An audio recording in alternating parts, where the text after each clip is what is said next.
Comics Inebriated, a podcast about the history of fiction and nonfiction in comics, along with current events, hosted by comic creators Liana Kangas and comedic guest Matt Emmons.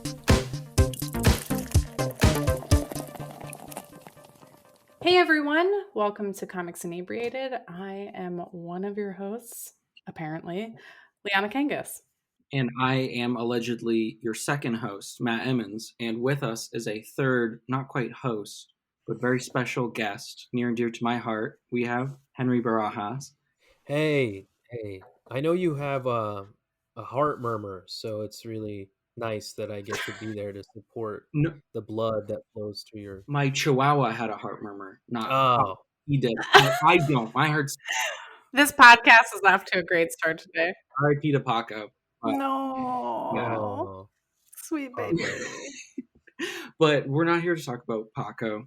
I mean, we should do a little vigil. We'll insert a little sound, you know. I feel like now we're going to have to post a picture of Paco on the... Absolutely. He is the picturesque version of this episode. Without going too far, basically that dog looked like if you fed a chihuahua a football and then you inflated it when it was in him. That was his body shape. Oh, beautiful. Beautiful dog. You could literally hold him like a football. You have to at all times. You have That's to. adorable. Who doesn't want that? I don't want to do that to him now. But I'm way too off track on that one. So obviously we're here today to talk about Batman's Robins. Tio Hank, and take it away. All right. My name is Henry Barajas. I am so excited to drink an old fashioned. I use this old Irish whiskey with some old fashioned bitters and a lot of ice. I like to water down my whiskey, especially if it's too strong. Because I am, I'm not afraid to do that. And I'm also not afraid to talk about Batman's Robins. I'm a self-proclaimed Batman historian. I've read every Batman coloring book story. Believe it or not, there is a story. How many of those are there? There's too many. Oh, I've played every Batman mobile video game, every Batman game. I've read. I'm assuming outside of Arkham, you're like, just give me the mobile games instead. Lego Batman, obviously. Lego Batman. Seen all the Batman cartoons. And when I was a kid, the only costume that fit me, because I was a little tiny child, was a Robin costume. And I would wear the shirt, the Robin Tim Drake shirt, just around the house. And he's there's so many different Robins. But the first Robin, which I think is considered the first sidekick in superhero history, is Dick Grayson in Detective Comics number 38. And that was DC's attempt to make Batman more accessible to kids and to get kids involved. Oh. You said attempt. Did they succeed? Is that... Oh, yeah. Oh, okay. I mean, clearly. Attempt. Yeah. I was like, oh, good try, DC. Yeah. And then, there was the TV show, the black and white TV show with Batman and Robin. And, so Dick Grayson is this carny who can flip around a lot, very, very flippy. And, very flippy. And his parents get murdered at a circus. As you're wanting. Just a mirroring.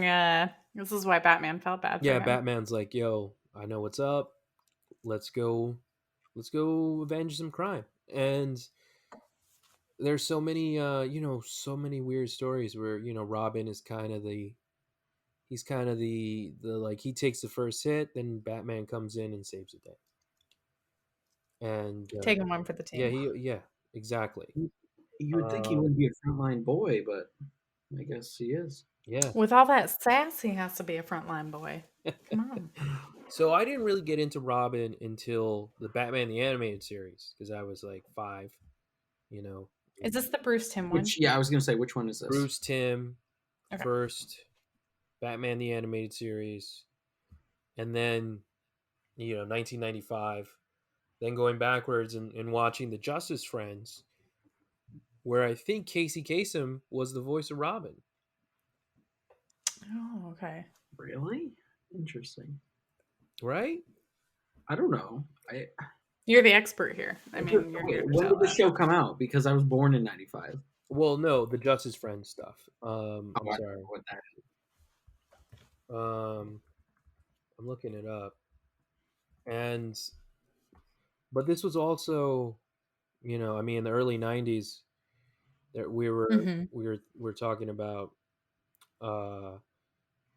It goes from Dick Grayson to Tim Drake, but between Tim Drake um, is what's his name? Is Jason Todd.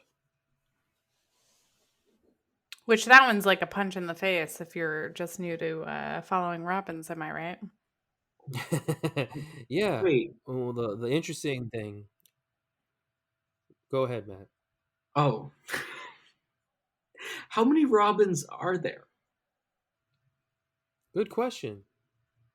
I mean, we're talking about Robins in just comics or Robins in general, like through. I think Batman's Robins. How many Batman's Robins? Yeah. How many Robins have been the boy? So we have Let's Dick see. Grayson, So there's Tim Dick Drake, Grayson, Jason Todd. Tim Drake, Jason Todd, Carrie Kelly, Carrie Kelly. Stephanie was one at one Stephanie point. Brown, Damon. Damien. No, not Damon. Damon Wayne. He becomes Robin. Yep. So that's 6. Are these all That's under the Robin. same Batman? This is all under Bruce Wayne mostly.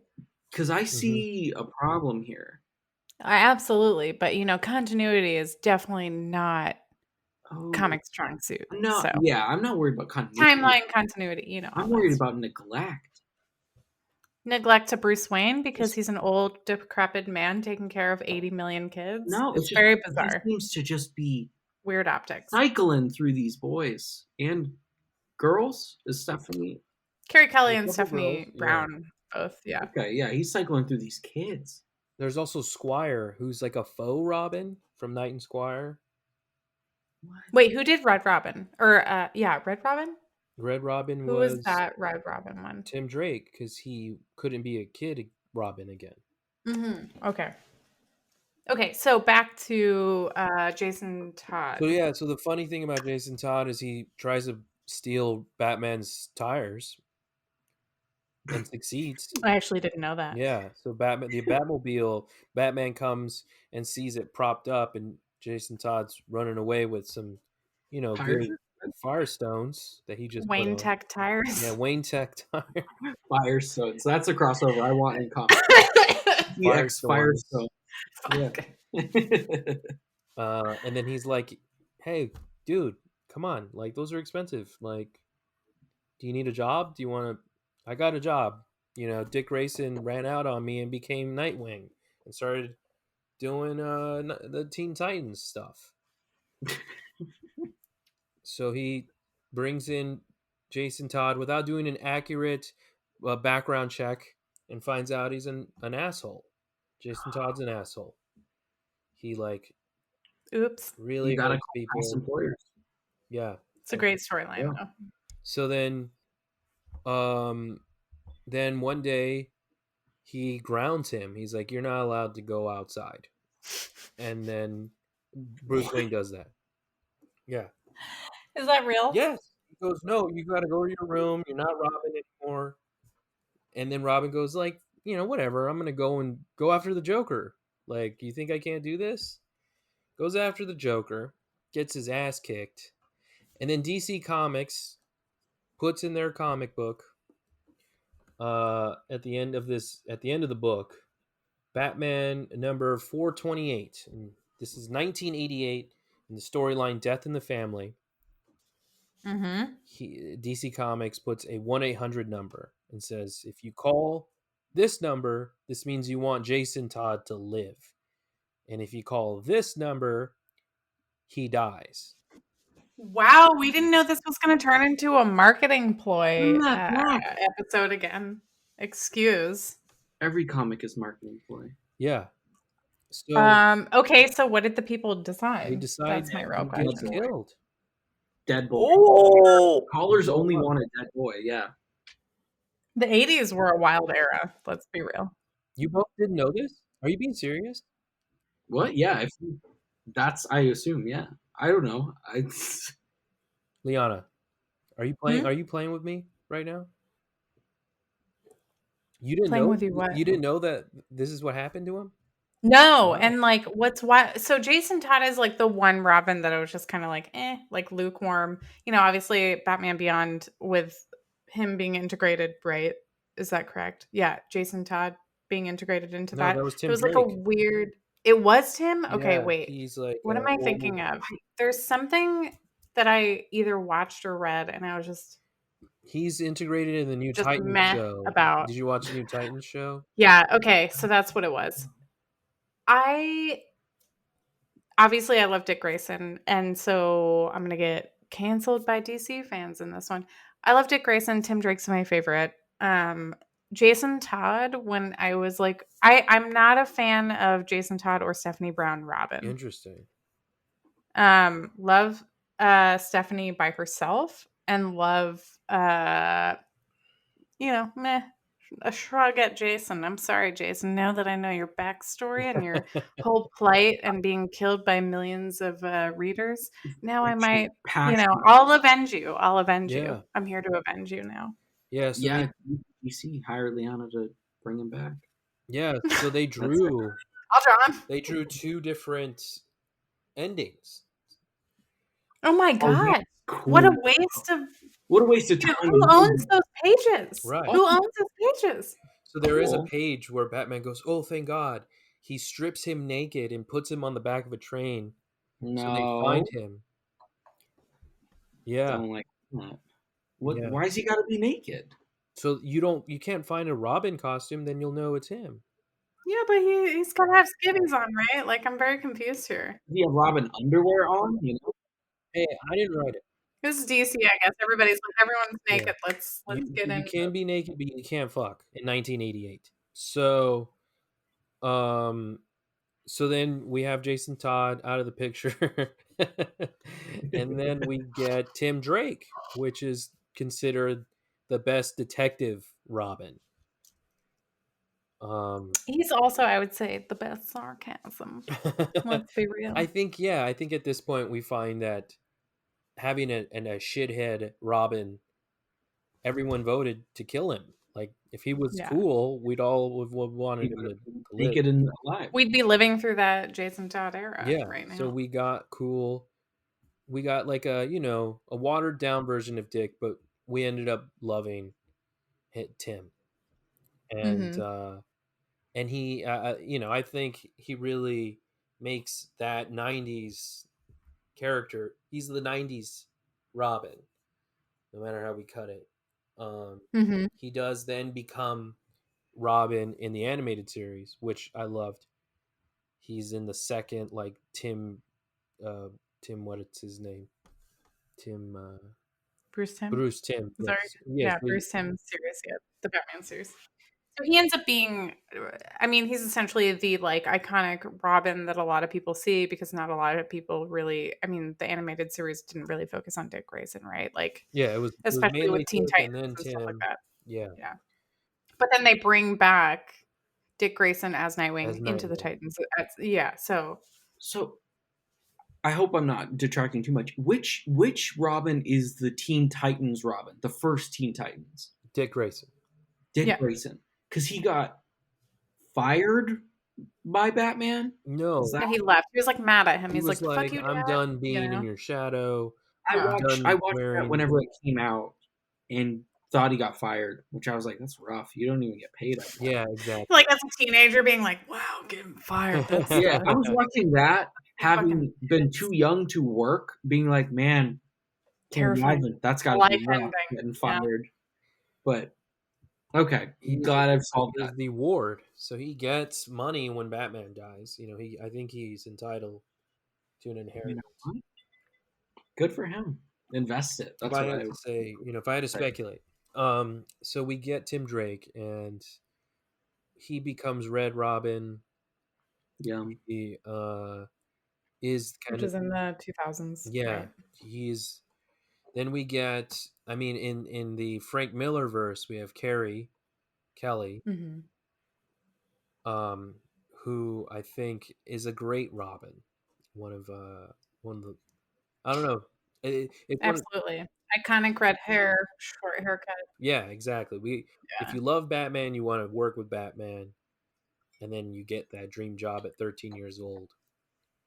People love Barbara Gordon. I get it. Oracle, everything, Batgirl, Carrie Kelly. Boom. Just All those things? No, she was Barbara just Gordon Robin. DC is fans are going to beat me up. And Carrie Kelly. Carrie Kelly came before. I mean, she's the first woman being Yeah, it's not a Robin. yeah, she's not in continuity. It's like a what if. Mm-hmm. So she's not like in the regular series. I don't know. Within the last 10 years, I kind of stopped reading Who Batman. knows? Listeners, if you could see, my eyes are so small and squinted that they look closed. I don't know what to do with continuity. But Yeah. continue. Yeah, I'm Please, sorry. I think confused right that's now. one of the things about the 90s kids, like, us. I think you guys. Mm-hmm. What were you born, 99, Matt? Probably the same age. Matthew's like 2 years old right now today. Yeah. I'm As of this day, literally he is infant child. toddler. Yeah. Yeah. What year were you born? Who? You. 95. Yeah, 95. Small child. He's my actual son. That's A lot of listeners don't know. She's Yeah. going to live in the pool house when I get suspicious amounts of money for laundry. When he gets like rich movie money, Right. I'm Money gonna be laundering. like When I get checking in, being like, when do I get to move in? Is this? And I keep telling him this is a real thing. I'm not joking with you. I'm moving in, and I he's can- like, yes, I know that. if I can So. afford it, I'll do it.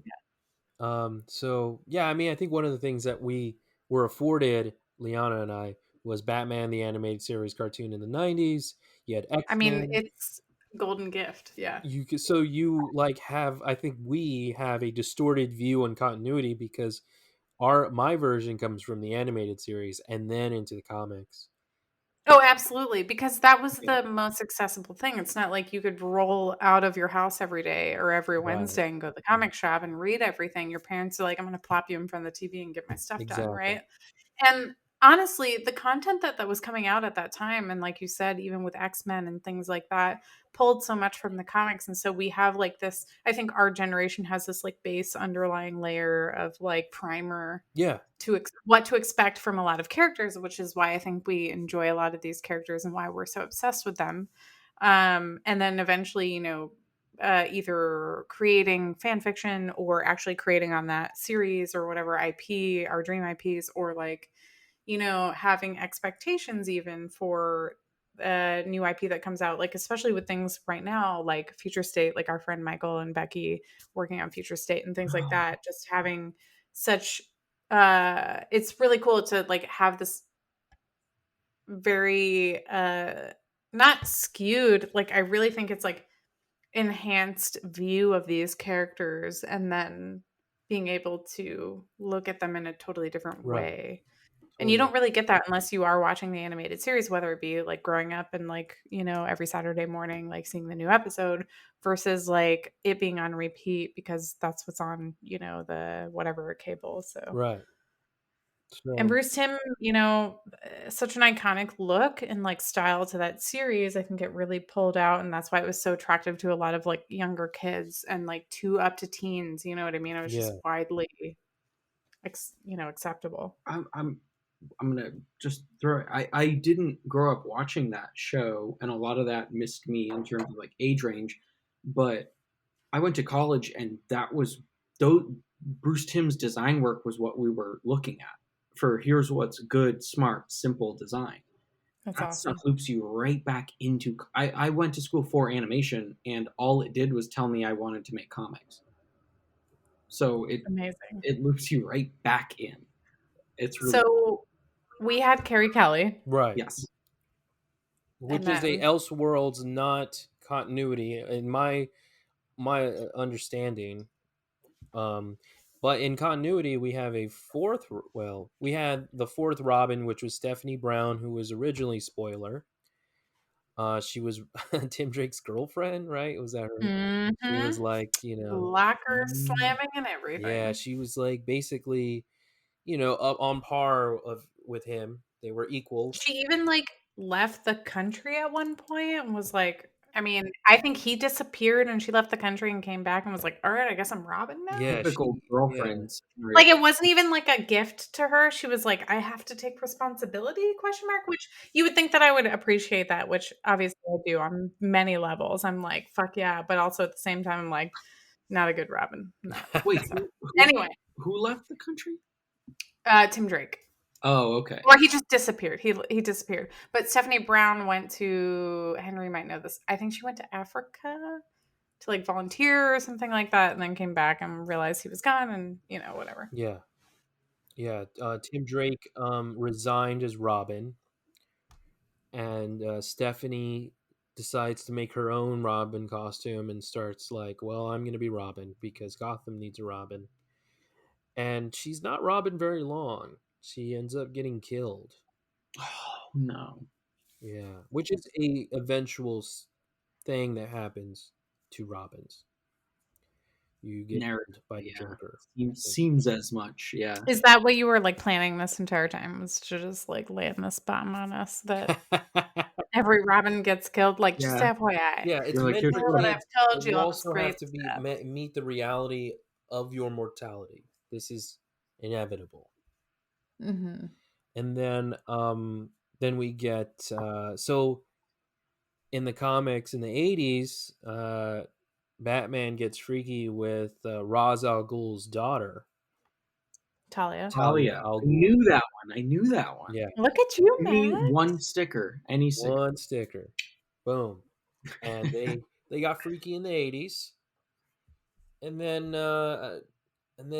I guess Talia keeps the egg and then messes with it genetically and grows her child. Yeah, there's a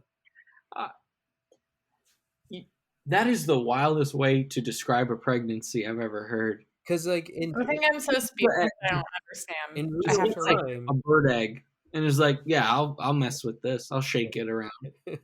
She sat on the egg like a robin. She's like, I'll microwave it for a real robin bird. and then he meets she drops him off. She's like, I'm tired of dealing with this little jerk. Drops him off at the Batcave. And Batman's like, I'm not a dad. I didn't want to be a dad. You should have had an abortion. Wow. And then he goes, okay, I'll be your dad. And then he gets killed in Final Crisis. Who gets killed? The boy or the dad? Bruce Wayne. Oh. He gets teleported into time. Dick Grayson, the original Robin, becomes Batman. And then brings in Damian as Robin. You ever think about continuity in DC and magic, and you just sort of like... All I'm going to say is continuity can give me migraines that whiskey can't, and that's all I will say. Yeah. So Dick Grayson is adopted, not his son, but Batman's dead. So he fulfills the role of Batman, and Damian obviously tries to show up, and I feel like at least, and I'm just popping in here, at least, I mean, I feel like he's personality wise the mix of both Tim and Dick, and is as spicy and annoying, and if not, does not listen like the both of them. Yeah, I think he was an entitled rich kid, which is like Bruce. Yeah. And then in the beginning, the fans hated him. They got a lot of angry messages from retailers and fans, and then and it really rubbed Grant Morrison the wrong way, so he killed him. Oh, damn! Everyone just fucking killing everyone. All right. Yeah. So Grant Morrison, Andy Kubert, J.H. Williams, Christopher Burnham. Really amazing. I think my favorite Batman run of all time. And and my favorite Batman is Dick Grayson, which I think he should have been Batman a little longer. But Batman is meant to sell lunchboxes, and Could at least be a T-shirt. I think that's the last Robin is Damon. Wait, The Hanes T-shirt. the Hanes Okay. T-shirt. He sells T-shirts to kids. He is the the Hollister to children. Oh my god. That's a different headache. That's not a migraine. He's the but Zoomies. oh, that place. Yeah. He's the Spencers. He's in all these places. He's on Converse. Is that Is he the hot topic? is that all of the Robins that were Batman's Robins? That is all of them that I'm aware of. There's also, I mean, there's a million versions. There is the, there's the Batman Forever Dick Grayson, who's played as Chris O'Donnell, which I think is the only on-screen Robin outside of the new series that's been on film. Is this Robin with bat nipples? Yes. Who's Okay, Bat yeah, yeah. Nipples? So Oh, you don't know about the George Clooney? George, so no, No. Robin Why has would that nipples. Robin has nipples in his suit in Batman Forever. A lot of people don't like to. It's great. Yeah, Why? just erect, Why? Wait. nice. How old is he? Is he a boy? No, he's a man. Oh no, he's like a full-grown adult Oh, yeah, man. man. Yeah. Then he chose to do it, and I support Yeah, it. he actually designs it with Alfred. He comes. So yeah, Batman's gonna go save his damsel in distress, Nicole Kidman, aka Dr. Chase Meridian. Do you like the idea of Joseph Gordon-Levitt being a Robin? I like the cameo. Do you think it would be a good Robin? I thought he would have been a great Robin. I just want to hang out with him. I do too. I mean, honestly, I'll who cook wouldn't for him. want to? You'd cook for him. You'd make him a drink. I'll make him a drink. I'll make him dinner. Yeah, he should be on the show. Yeah. Oh, I do. I'm gonna email him right now. Henry, can you please tell us, number one, how did we meet? And number two, can you please tell us about your rippin' news that just got dropped yesterday? Rippin'. It's it's ripping ass, really. Let's see, how do we meet? I know I remember just seeing a lot of people talk about how great you were on the internet. And I remember following you on Twitter, and I think you followed me back. And then we met in person at the Vertigo Wake. And I don't think you remember it.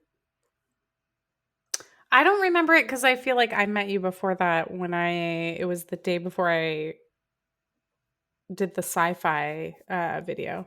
It was in Chicago, like briefly. It was so brief. Wow. But you came by Erica's table and was like, "Hey, what's up? I'm Henry." And I was like, "Yo, Twitter, like, come through." Did I go? Oh yeah. So that's how we first met. I wanted to say hi to Erica, and you were tabling together. Yeah.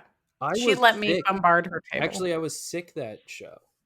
Did you get me sick? Is that what you you're get saying? sick after that? I don't remember. I could not tell you. Okay. What is time? Time is liminal space. It was 2 years ago in April. I caught a cold at that show, and I was on medication, and it was a weird show for me because I was just landlocked to the south side of Chicago. You actually stayed in the South Side? I stayed at a hotel that was attached to it. Oh, okay. So you did stay at the Hyatt. Okay. Oh, yeah. You literally cannot leave that hotel. Like, honestly. Yeah, it was really difficult and it was cold. But yeah, so that's the first time we met. But I think the first time I remember meeting you, and you looked so cool. You had the hat. You had that little like round like. Looked like a little cowboy. Yeah, you look like a cowboy. Fedora cowboy. Yeah, and it was cool because a lot of my friends were there, and it was like everyone was celebrating the death of Vertigo, and that was a good night. Yeah. That was cool. I do remember that, but I definitely remember being, like, super anxious at that party because I only really knew 2 people, Mulcher at 2000 AD and, like, Paul, obviously. And so, like, even running into, like, Yeah, like Garth Ennis was there, and I've never seen him at a party before. couldn't have told you, like, I could not point Garth Ennis out of a lineup. There's no way. You know what I mean? Yeah. Like, that entire party was so dark. I The funny Weird thing thing is about that party was supposed to Pittsburgh happen somewhere else, but that place got was shut it? down or they went out of business. So I had to help 2 of the party organizers find a new venue. Oh And my that's where we found. gosh. Speaking of organizing venues, that's what I did that entire weekend was kinda, like, help with another event The at that Wickdiv. that Yeah. so yeah, the Wickdiv week. We were, So, and we didn't that was really know kinda each other. wild. I was there. Wait, were you planning that at C2? No, at Wait. New York No, Comic Con. so the Vertigo thing was at New York Comic Con, so that was only, what, 8 months later? And that's when Oh, you saw Henry, right? yeah, I met Henry Okay. before that. Yeah, Oh. I was hanging out with I guess we could talk about how we met, Y- Matt. Yeah, it's our time now. True. I was at Boston Con and I was hanging out with Becky and Michael, and Michael's like, "Oh, there's this really nice guy, Matt's coming by. He's gonna come sit with us and talk about our feelings, and A really good impression of Michael. I know he's so beautiful." And I was like, "Okay." And Really. then like fucking Matt shows up, and he has like this hot chick, and he's just like, "Sorry, I'm late." My friend Ola. And I was like, "Who's this We're not cutting that. motherfucker?" Oh my god. He was Good. like, "I'm late I'm already." just now disappointed that's not the reaction that I got. And then I was eating. I messed up, and we were at this vegan Thai spot, and I got the crispy noodle uh, dish, and it wasn't good. And then like Matt goes, I want the lobster fest, and he got this like big badass dinner, and just like pulled out a What? wad of money, and was like, I didn't do any of that. I didn't do any of that. I know what I did. I drank. I think it was rum out of a ginger ale bottle. I think "Yes, that's what I drank. Yeah, oh yeah, that's what it was." that's what it Sorry. was. A lot like lobster. And then we went to a bar, and then I was like, "Oh, I'll have your bottom shelf whiskey," and Matt freaked out and was like, "No, you're drinking top shelf." No, we all drank the bottom We shelf. we all did, yeah. We all drank the bottom shelf. And that's when I started to respect him, because he lowered his standards to mine. I'm enjoying this entire exchange so much. We have no I'm idea speechless, what's true, honestly. what isn't. But yeah, we did meet through Michael and Becky, and 2 wonderful human beings. Yeah. there was who else was there? Because I don't know if you're gonna Scott. listen. His name was Scott. Okay, I was gonna say I'm pretty sure it's Scott. I didn't Yeah, want to it say was the wrong Scott. name No. and just have a single tear roll down Scott's face. Yeah, Scott was there. Really cool dude. It was a Mhm. cool show. We had a good time. And then we all ended up in the same Twitter message thread. Thanks. Yeah. I was invited through Jaslyn. Yes. Yeah. Yeah, Jaslyn asked if she could add you to that group, and I was like, I hope so. Yeah. Yeah. That was I feel like we got to know each other a lot better through Mhm. that in general, because I don't think I mean, other than in passing, like, we hadn't ever met too, so that was really Yeah. cool. That entire group has been, like, such a saving grace during, 2020. Yeah. Yeah. No. And so now we're, like, all life friends. Yeah, we're life friends. We're contemporaries. Yeah. I think We've gone through some shit we have. together. We have. I'm very excited for both of you in this comic book industry. Are you? I'm it's good to excited be for here. you, Yeah, which is you're the one with news. great segue into our next segment, which is News. what are you Yeah. working on, Oh Henry? yeah. What is So 2 years ago, I started working on a fantasy idea that I had. Was I started playing D&D with some really good friends of mine, and I decided to turn my character into a comic, but also change him to be more of a barbarian. And I noticed that with D&D there wasn't a lot of people of color, and then so I decided to research more about Mesoamerican history and kind of blend these worlds together. And I realized there was a lot of themes that are in D&D that are borrowed into the lore. Like I didn't know that um, Aztecs believed in magic, and they sent sorcerers to stop the Spanish conquistadors from invading. Like they went, met them on shore, and cast magic. And what a horrible time to find out magic isn't real. You know, getting gutted by a sword. You know, Yeah, so I I guess, like that there's like a theme in your books though, in that you try to elevate other voices that aren't usually elevated in normal publishing and things like that. And I didn't realize that the origin story of Helm Grey Castle was from a D&D character that you were running, yeah, which I is had even no more idea. incredible. Like, yeah, yeah. So I figured if Jim Zub can do this and Kieran Gillen, why can't I? You know, absolutely. We need more D&D books. That's a yeah. huge market. It And needs to be tapped. I'm trying. We're trying. how do I take that and then make it different? How do I say something else? So Helm Grey Castle is, what if the Spanish conquistadors lost the conquest of Mexico, and what if Mexico and became a more insular type of Wakanda and tried to block everyone out and become this like dominant uh, like appropriation of what almost took them over. They saw that as power and almost losing to them, so they were like they're appropriating the some of the themes and ruthless tactics, and just tried to elevate themselves as a society.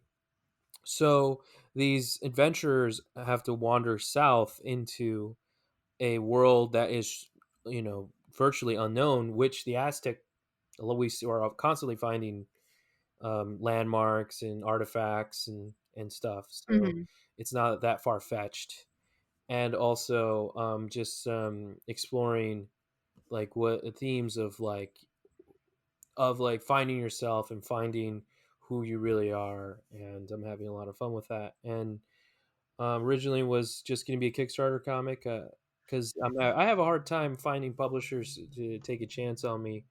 Um, and it's weird because I've been in this industry for a while, and since La Voz de Mayo and this book, I've never received an email from an editor or publisher, but I keep getting inquiries from film and television, which as anybody knows who's going through that grind, is a very long process. Yeah. So yeah, so Helm Grey Castle was, I asked Top Cow if they can help me publish it and print it, and they're gonna help me finance the rest of it.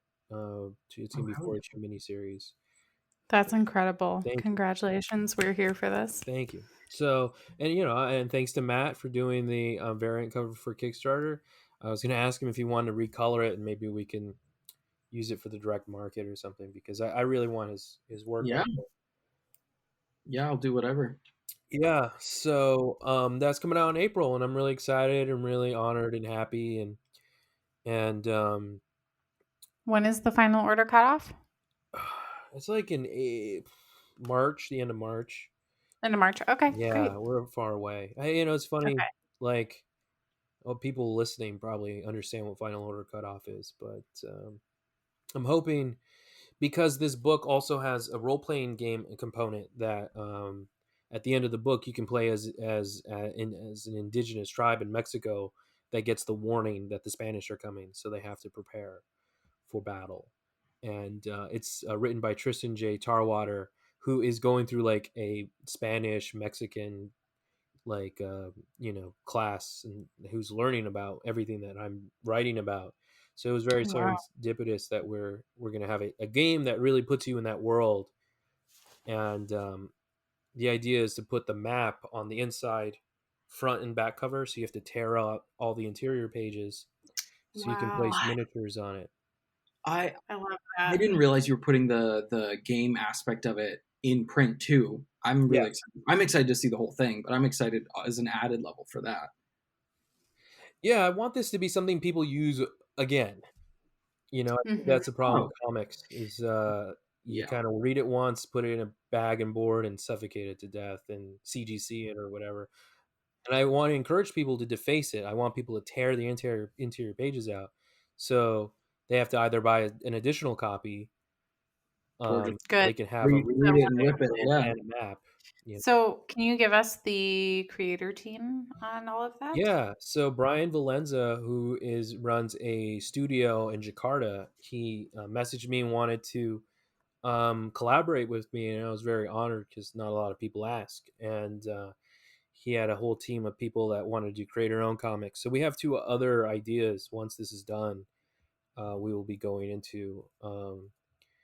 And so Brian Valenza is co-creator and the colorist. Ramat Tandoko is the interior artist. He worked on some digital first Marvel stuff, and I think you two will appreciate this because you're artists.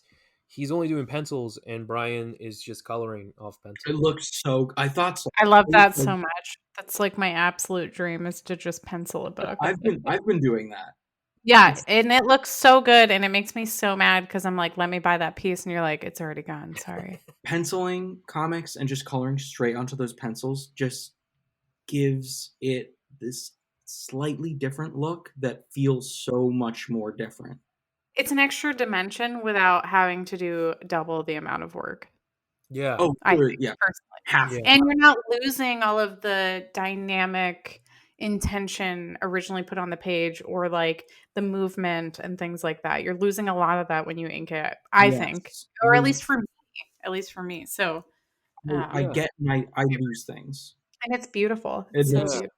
Yeah. So we have Gabrielle Downey, who is a letter artist, who has been like a DC Comics restoration type person who's designed a lot of books there, and also lettered Harleen and has been lettering a lot there. Did the Punchline #1 comic, and so this is her first time taking a pay grade and working in indie comics. And I'm very honored that she's taken a step down to volunteer for something like this. She's a Mexican American comic book artist, so she's also really we're planning on she's planning on doing some interior stuff for it too. And then we have Sasha Head, who's designing the book. I have Claire Napier, who's editing the book. Tristan J. Tarwater is writing the game. Jen Vaughn is doing the spot illustrations for it. And Such a good team. yeah, and I have Becky Incredible. Cloonan, Matt, David Lapham, and Tony Parker, who had all done variant covers for it. So this is a book I wanted to put this out like I wanted this to be something I would buy, So Absolutely. I hope it doesn't suck and I hope That's the people best like comics advice, right? Like, yeah, is to make what you would want to buy yourself. exactly. Well, Henry, where can everyone find you and how can people buy Helm Greycastle?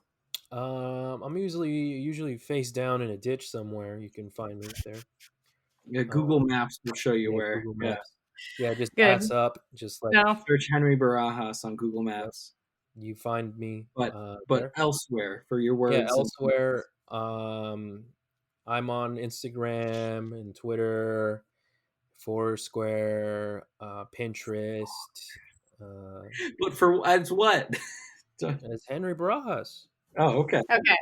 Not the Hank that we all I'm know pretty you. sure you're Hank Henry J. Bananas. Barajas on Instagram. I'm gonna out you. And now, Mhm.